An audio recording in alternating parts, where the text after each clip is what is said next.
नमस्कार, एक बार फिर से आप सबका स्वागत है हेल्थ ओबीडी के एक और स्पेशल ब्रॉडकास्ट में। दुःख और सुख, ज़िंदगी का वो हिस्सा है जिससे कोई अछूता नहीं रहता।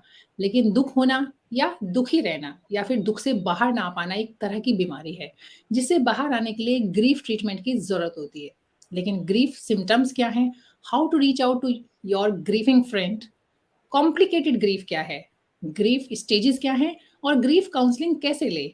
आज इन सब विषय पे हम लोग बात करेंगे, साथ ही ये भी डिस्कस करेंगे what is normal grieving, what is abnormal grieving, stages क्या हैं ग्रीफ के, और what discomfort you are feeling in grief. ये तमाम सवाल हैं, इनके जवाब हमें मिलेंगे और हमारे साथ इस पर जुड़े हैं senior psychiatrist and former director IHBAS, doctor Nimesh ji Desai. Sir, बहुत बहुत स्वागत है आपका। Thank you Priyanka ji, always uh जी। प्लेजर। सर, आज का जो विषय है हमारा वो थोड़ा हटकर है। हटकर इसलिए है कि आमतौर पर हम लोग बहुत हार्डकोर जो मेडिकल टॉपिक हैं उस पर डिस्कशन हम्म। करते हैं।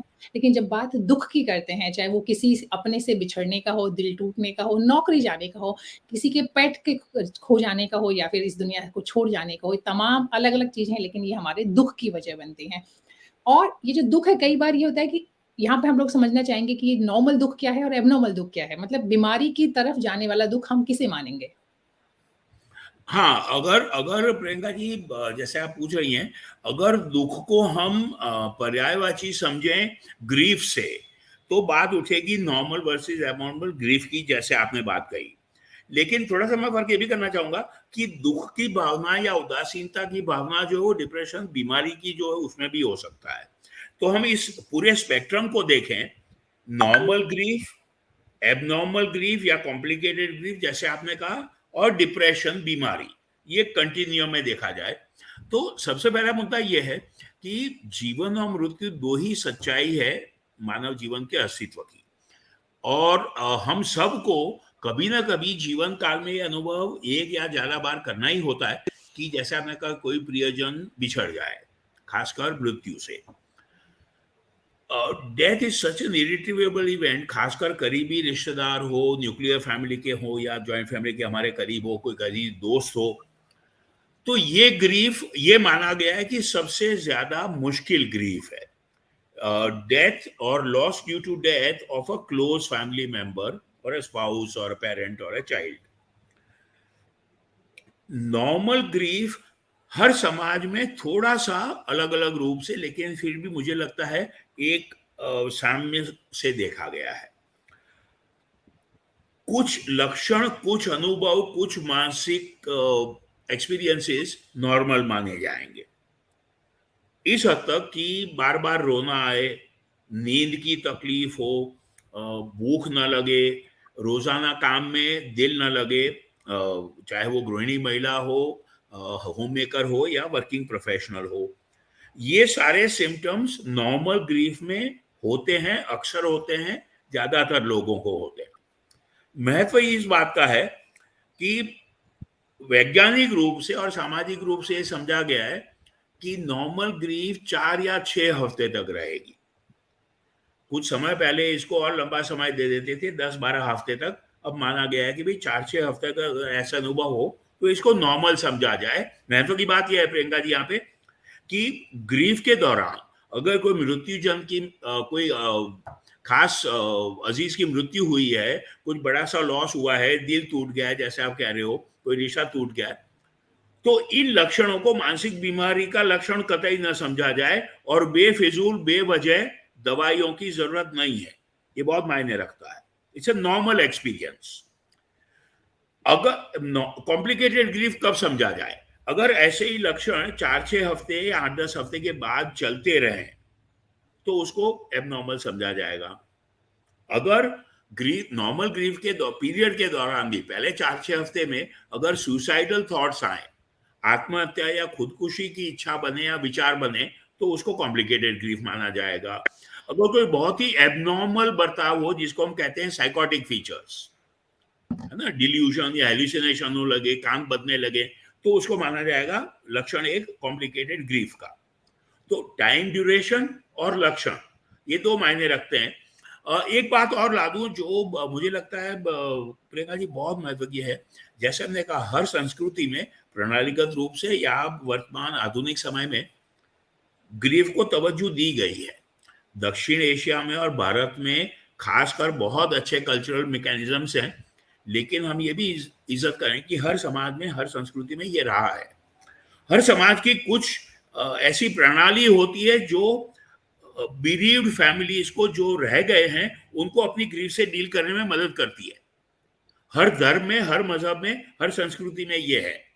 हमारी संस्कृति में, भारतीय में और हिंदू संस्कृति में जो चौथे की प्रणाली है या 13वीं मनाई जाती है, उसके पीछे भी वही कारण है कि इंसान को एक एक्टिविटी और सपोर्ट मिल जाता है मित्रों का और परिवार का, है ना।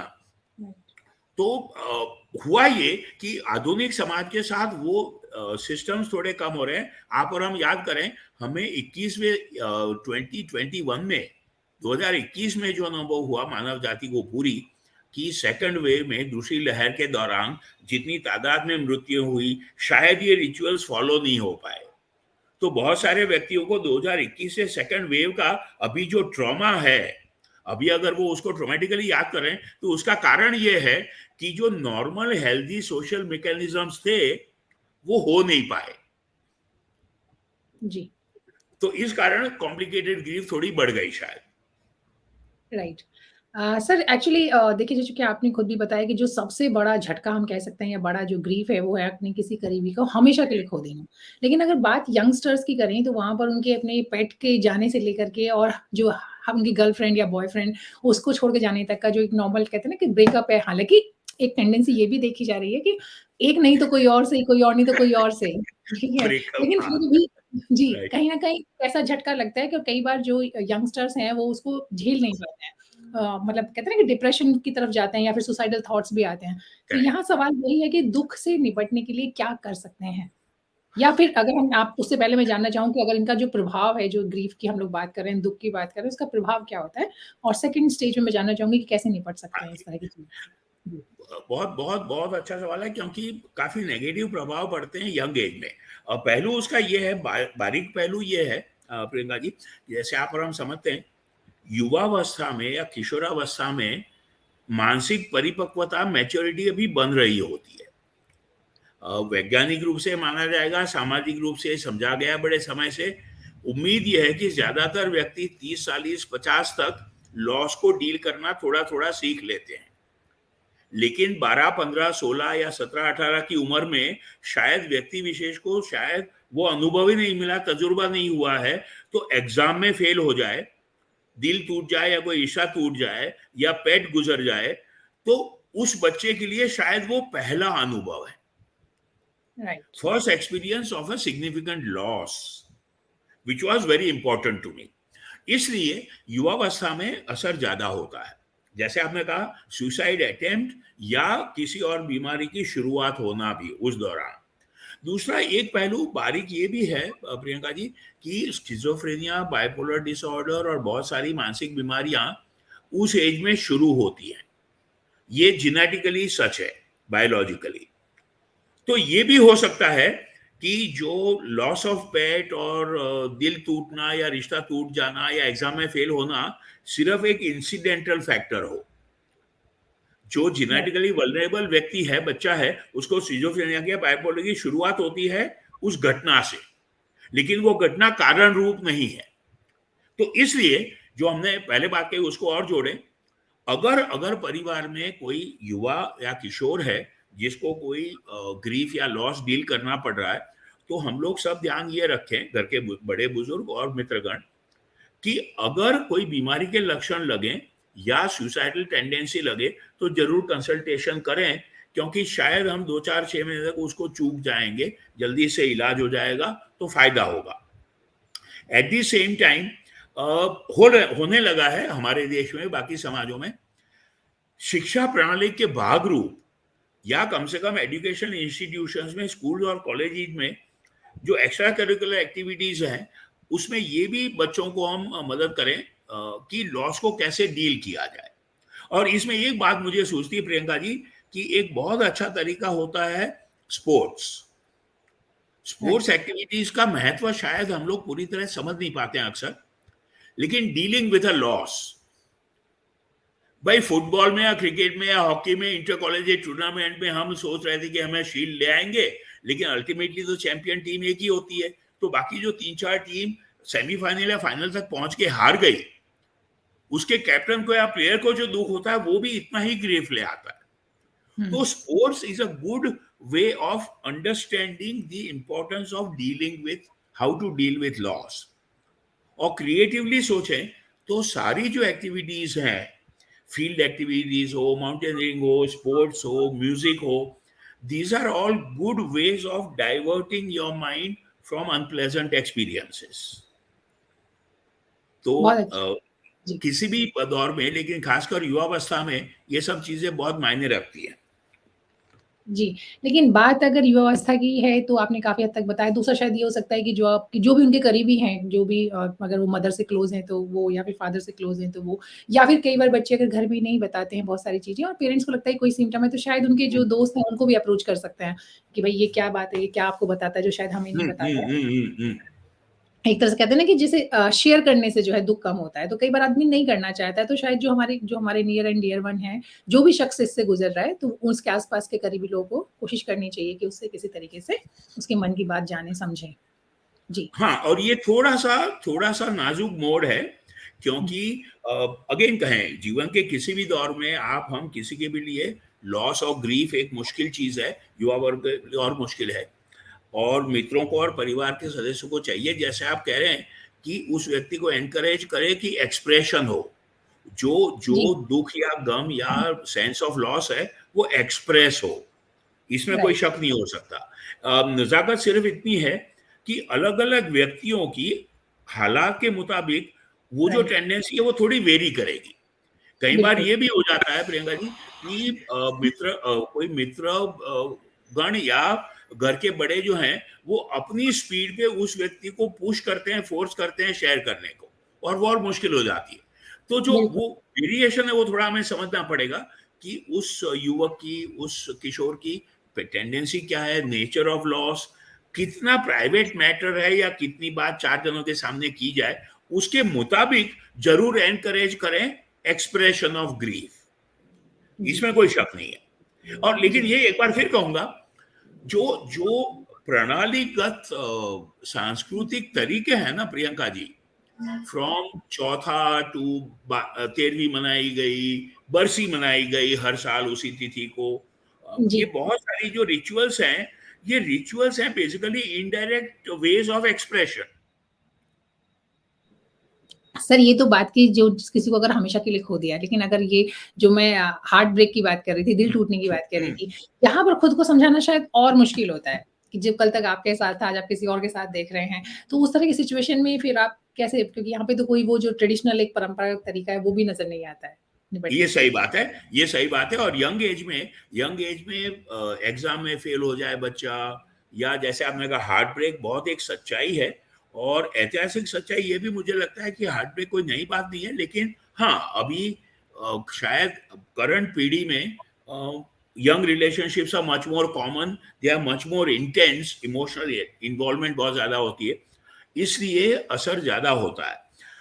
उसमें जो आपने बात कही वो बिल्कुल सच है, एनकरेज एक्सप्रेशन, अभिव्यक्ति को एनकरेज करें, जो भी उस व्यक्ति की फीलिंग है। मेरा सिर्फ इतना एक और मुद्दा जो उसके साथ है, कि अभिव्यक्ति को एनकरेज करते हुए, प्रोत्साहित करते हुए, संवेदनशीलता का थोड़ा ख्याल रखें। राइट, अगर घर के बड़े बहुत फोर्स करेंगे तो वो बच्चा या बच्ची अपनी रिलेशनशिप वाली बात नहीं कर पाएगी, वो अपने मित्र से ही बात कर पाएगा, या बिल्कुल सही। अपने अंकल से या बड़े भाई से बात कर पाएगा। होता अक्सर यह है, जो जो एग्जाम के लिए सच है ना प्रियंका जी, एग्जाम और एग्जाम परफॉर्मेंस के लिए, कि पेरेंट्स शायद अपनी आकांक्षाएं, अपनी महत्वाकांक्षाएं लाद देते हैं बच्चों पर, वही यहां होता है।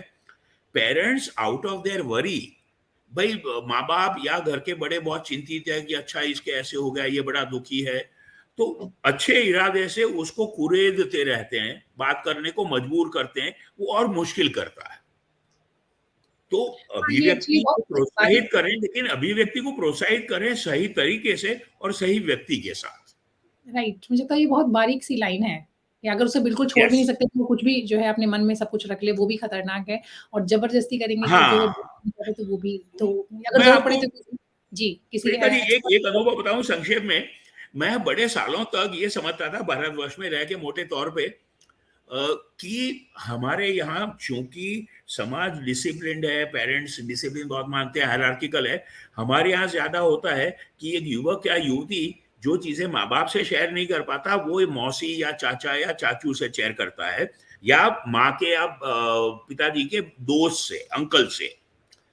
मैं ये समझता था कि ये सांस्कृतिक इश्यू है, लेकिन मुझे थोड़ा समय बिताने के बाद और वहां रहने के बाद समझ आया, अमेरिका में खासकर या यूरोप अमेरिका में हर समाज में ये सच है। मुद्दा ये है कि कई बार अच्छा संबंध हो माँ बाप और बच्चों के बीच, फिर भी वो जो मर्यादा है वो बनी रहती है। तो राइट। बच्चे को शायद इजी फील होता है अंकल से या पिताजी के दोस्त से शेयर करने में, बशर्ते पिताजी से शेयर करने में। तो जो डैडी जी, और पापा से या मम्मा से शेयर नहीं कर पाएंगे, वो उनके दोस्त से शेयर हो जाएगी बात। इसको मैं जी, चाहता हूं कि सब लोग थोड़ा गौर करें और ध्यान में रखें। बिल्कुल सही कह रहे हैं आप। और एक एक और एक सवाल था और जो मुझे सोचना है, माँ बाप को ये भी लगता है कि अरे यार, मेरा तो ये बच्चे से बहुत अच्छा रिश्ता है, ये मुझसे क्यों नहीं शेयर कर रहा है। नहीं, नहीं, देर वो इज शायद ऑल्सो एकदम अ सेंस ऑफ रिजेक्शन कि भाई मुझसे क्यों नहीं शेयर कर रहा है, मैं तो इससे बड़े अच्छे से पेश आता हूं, मैं तो दोस्ती बना के रखी है। ये आपकी समस्या नहीं है। It is not your fault और your weakness. Nature of sharing is such कि वो खासकर जो युवा वर्ग है, वो शायद जहां थोड़ा डिस्टेंस है वहां शेयरिंग इजी होती है, जहां बहुत क्लोजनेस है वहां शायद इंटीमेट चीजें शेयर करने में युवाओं को दिक्कत होती है अक्सर। बिल्कुल। जी सर। सर ये बाकी मुद्दे हम लोगों ने भी डिस्कशन किया कि किस जी। तरीके से कोई बिछड़ जाए आपसे या किसी को आप खो दें। हम्म। लेकिन एक और बहुत इम्पोर्टेंट चीज़ है वो है फाइनेंशियल लॉस। किसी की नौकरी चली जाए, कारोबार में घाटा हो जाए, तो वो भी एक बहुत बड़ी वजह बनती है कि आप कैसे आप परिवार को सपोर्ट करेंगे, कैसे पालेंगे और ये सब। तो ये और चूँकि उस टाइम पे एज भी थोड़ी ज़्यादा होती है, तो अब यस। ये भी नहीं है कि जैसे आपको एक्सप्रेस करना नहीं आ रहा है, लेकिन डील कैसे करेंगे इस तरह की सिचुएशन होगी, तो वहाँ भी एक दुःख है। जी, यहाँ पे दो तीन बातें हैं, संक्षेप में एक एक करके करें। देखिए, पाश्चात्य देशों में ये हो गया कि सोशल सिक्योरिटी स्कीम्स हैं, राइट। है ना। तो एक मिनिमल सोशल इकोनॉमिक सिक्योरिटी है जो हमारे समाजों में अभी बन नहीं पाई है, एक मुश्किल है। लेकिन पुराने भारतीय समाज में ये था कि जॉइंट फैमिली, बाकी भाई बहन उसको सपोर्ट कर देते थे। अब वो भी टूटने लगा है।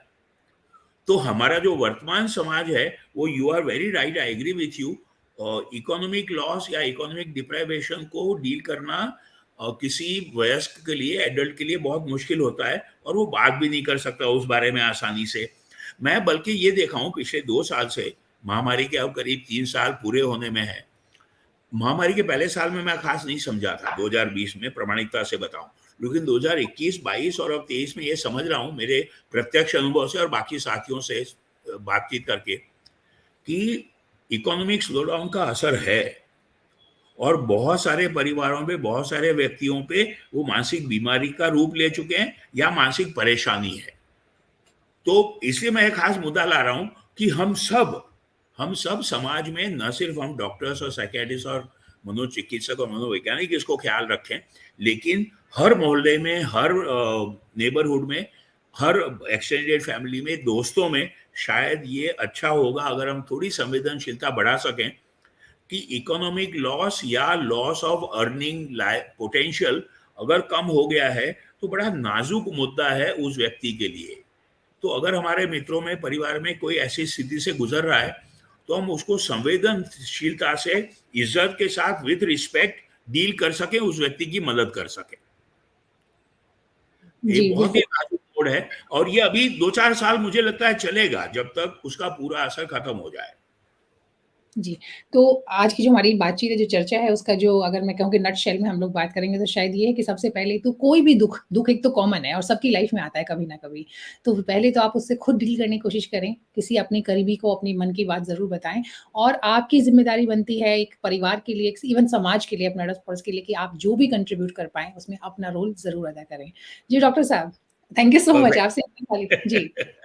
इतनी सारी बातचीत राइट। आपसे की। हेल्थ ओपीडी के लोग, जो भी लोग हमसे जुड़े हुए हैं, हमारे दर्शक, वो हमारे चैनल को सब्सक्राइब करें, वीडियोस को शेयर करें, लाइक करें और हेल्थ पर ऑथेंटिक जानकारी के लिए हमसे जुड़े रहें। डॉक्टर साहब, एक बार फिर से आपका बहुत-बहुत शुक्रिया। Thank thank you. You so always nice, Priyanka ji, very nice, thank you. जी, थैंक यू।